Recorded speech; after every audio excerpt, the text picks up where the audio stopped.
بسم اللہ الرحمن الرحیم۔ السلام علیکم پیارے دوستوں۔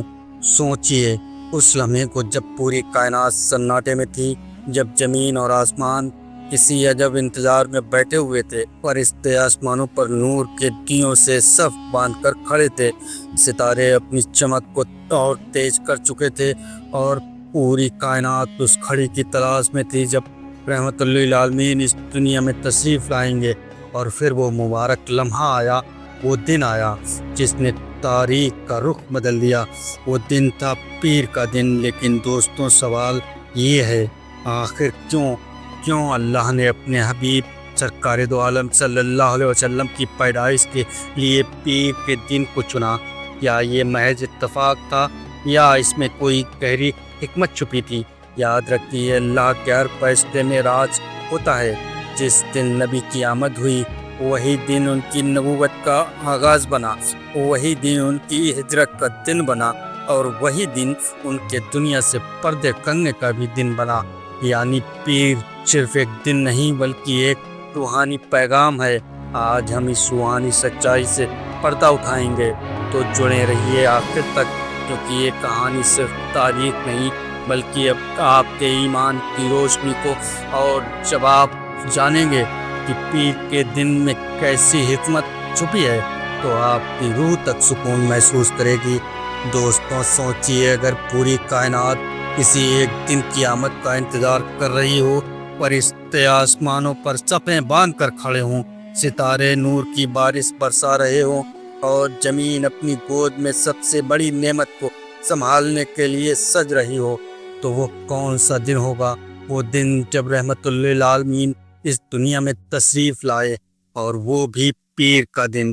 لیکن کیا آپ نے کبھی سوچا ہے کہ آخر اس پیر کے دن میں کیسی حکمت چھپی ہے؟ کیوں اللہ نے سب سے بڑی رحمت کے آنے کا دن یہی چنا؟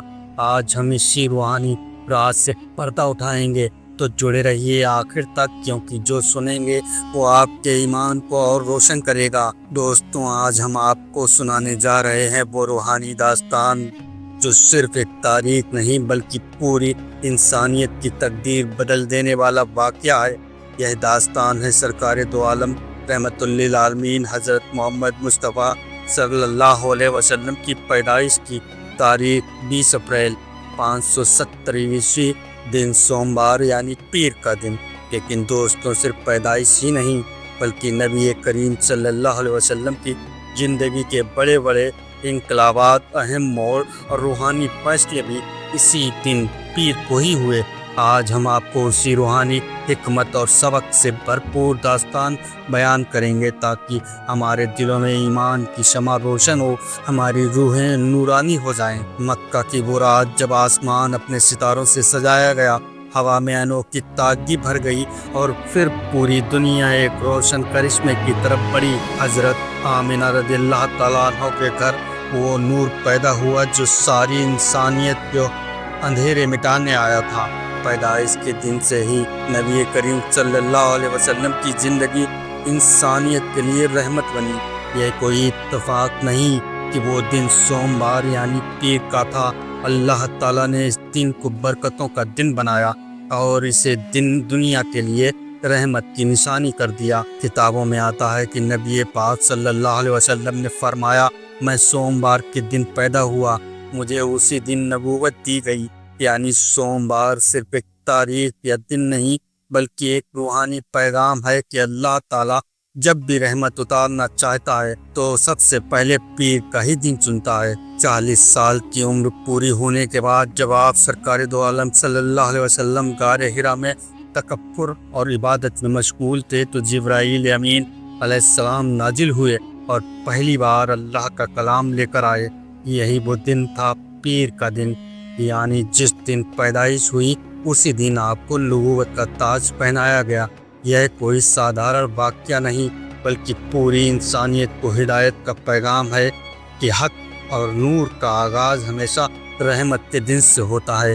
جب مکہ کی سرزمین تنگ ہو گئی اور کافروں کی سازشیں اپنے چرم پر پہنچ گئیں، تو اللہ تعالیٰ کے حکم سے آپ سرکار دو عالم صلی اللہ علیہ وسلم نے ہجرت کا ارادہ کیا۔ یہ سفر آسان نہیں تھا، مگر اس میں بھی اللہ نے رحمت چھپائی۔ آپ سرکار دو عالم صلی اللہ علیہ وسلم اپنے پیارے ساتھی ابو بکر صدیق رضی اللہ تعالی عنہ کے ساتھ مکہ سے نکلے اور سفر ہجرت کا آغاز کیا۔ اور غور کیجئے، یہ آغاز بھی پیر ہی کے دن ہوا، یعنی اسلامی تاریخ کے سب سے بڑے موڑ میں بھی پیر کا دن شامل رہا۔ جب نبی پاک سرکار دو عالم صلی اللہ علیہ وسلم نے مدینہ شریف میں قدم رکھا تو وہاں کی گلیاں، وہاں کی ہوائیں، وہاں کے باشندوں کی زندگی میں نیا نور بھر گیا۔ چھوٹے بڑے سب خوشی سے جھوم اٹھے۔ مدینہ ہمیشہ کے لیے طیبہ اور منورہ بن گیا۔ اتہاس گواہ ہے کہ مدینہ میں تشریف لانے کا دن بھی پیر ہی کا تھا، یعنی پیدائش، نبوت، ہجرت اور مدینہ کی عزت سب پیر کے دن کی نشانیاں ہیں۔ مکہ میں کعبہ کی تعمیر کے دوران قریش کے قبیلوں میں جھگڑا اٹھ کھڑا ہوا۔ سب چاہتے تھے کہ حجر اسود کالے پتھر کو وہی اپنی جگہ رکھیں۔ معاملہ اتنا بگڑا کہ خون خرابے کا ڈر پیدا ہو گیا۔ اسی بیچ نبی پاک سرکار دو عالم صلی اللہ علیہ وسلم وہاں پہنچے۔ سب نے کہا یہ محمد ہے، ہم ان کی رائے پر راضی ہیں۔ آپ سرکار دو عالم صلی اللہ علیہ وسلم نے اپنی چادر بچھائی، اس میں حجر اسود رکھا اور ہر قبیلے کے سردار کو چادر تھامنے کو کہا۔ جب سب مل کر اٹھا کر جگہ پر لے گئے تو آپ سرکار دو عالم صلی اللہ علیہ وسلم نے اپنے مبارک ہاتھوں سے اسے دیوار کعبہ میں نصب فرمایا۔ اور دوستوں، یہ واقعہ بھی پیر کے ہی دن کا تھا۔ یہ سبق ہے کہ پیر کا دن ہمیشہ جھگڑوں کے خاتمے اور اتحاد کی نمائندگی کرتا ہے۔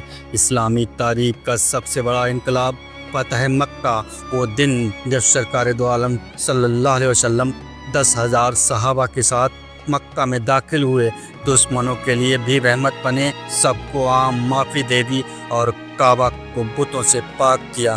یہ بھی دن پیر کا ہی دن تھا، یعنی رحمت، انصاف اور فتح سب سوموار یعنی پیر کے دن سے جڑی ہوئی نشانیاں ہیں۔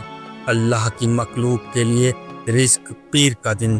روایتوں میں آتا ہے کہ اللہ تعالیٰ نے اپنی مخلوق کے لیے اسی دن مقرر کیا۔ پیڑ پودے، سبزیاں اور تمام ساز و سامان جو انسان کی زندگی کے لیے ضروری ہیں، وہ سب بھی پیر کے دن پیدا کیے گئے۔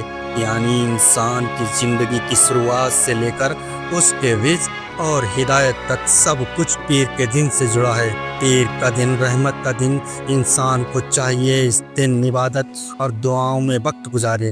اتحاد اور امن کا پیغام۔ حجر اسود والے واقعے سے ہمیں سیکھ ملتی ہے کہ جھگڑوں کو سلجھانے کا سب سے اچھا طریقہ نبی صلی اللہ علیہ وسلم کا طریقہ۔ ہجرت اور فتح کا پیغام۔ ظلم اور تنگیوں کے بعد ہمیشہ رحمت اور فتح کا دروازہ کھلتا ہے۔ رزق اور برکت کا پیغام۔ شکر ادا کرنا چاہیے کہ اللہ نے ہمیں نعمتیں بخشیں۔ دوستوں، یہ تھی روحانی داستان پیدائش نبی سرکار دو عالم صلی اللہ علیہ وسلم کے پیر کے دن کی حکمت۔ دیکھا آپ نے، پیدائش، نبوت، ہجرت، مدینہ کا صرف، حجر اسود کا جھگڑا سلجھانا، فتح مکہ اور یہاں تک کہ اللہ کا ذکر سب پیر کے دن سے جڑا ہے۔ یعنی یہ دن رحمتوں، برکتوں اور حکمتوں سے بھرا ہوا ہے۔ اگر آپ کو یہ ویڈیو دل کو چھو گئی ہو تو اسے اپنے یار دوستوں کو بھی شیئر کریں تاکہ انہیں بھی اپنے دین اسلام کے بارے میں جانکاری ہو۔ اگر ہم اپنا اتہاس جانیں گے نہیں تو خود کو پہچانیں گے کیسے؟ اللہ حافظ دوستوں۔